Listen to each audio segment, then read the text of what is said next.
আমরা দুজনে একসাথে ক্যারিয়ার শুরু করছিলাম।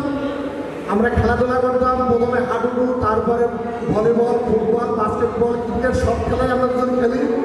এরপরে আসে রাজনীতি।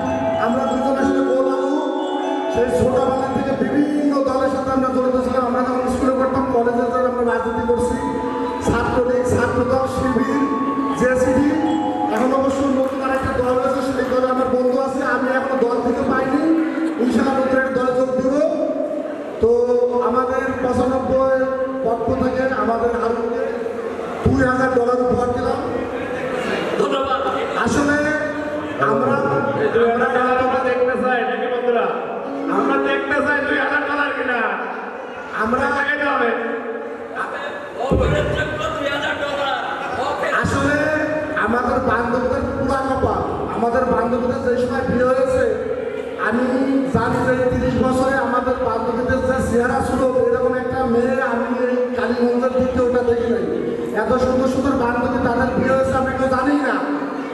এখনকার যুগে যদি আমাদের এই বান্ধবীদের বিয়ে হতো, তাহলে আমাদের এরকম লিভিং লিজেন্ড স্টার মহেশটাকে গান বাজনা করে পারফর্ম করতো। এই জন্য আমি বলি যে আমাদের বান্ধবীদের আসলে দুঃখের বিষয়। তো এখন আমি একটা কথা না বললেই নয়, আমার বন্ধু আজম সম্পর্কে একটু বলতে চাই। আজম আসলে কদিন ধরে নামাজে হয়েছে। তো ও সেদিন কি হয়েছে, আসরের নামাজ সময় নামাজ পড়ছে, নামাজ পড়তে পড়তে লাস্টে দোয়া করেছে। আল্লাহ, আমি এরকম একটা বউ পাইছি, কটকটি বউ, আমার মাথাটা খারাপ করে বলে আমি যে মুসলিম বাগানিতে বসে একটু টাকা করবো, সে টাকা কোনো সময় পাই না। আল্লাহ, আমি নামাজ কালাম শুরু করছি, আমি যেন বেহেশতে যে একটা হুর পাই। এই কথা পিছনে আমাদের ভাবি সাহেবা ছিল মনে শুনে ফেলছে। মনে শুনে যে ওজু টজু না করে যাই নামাজ পিছিয়ে নামাজ পড়া শুরু করে দিয়েছে। এবার নামাজ পড়ে তো আল্লাহ, আমি ভালোভাবে নামাজ কালাম পড়লাম, আমি যেন বেহেশতে যে একটা হুরা পাই।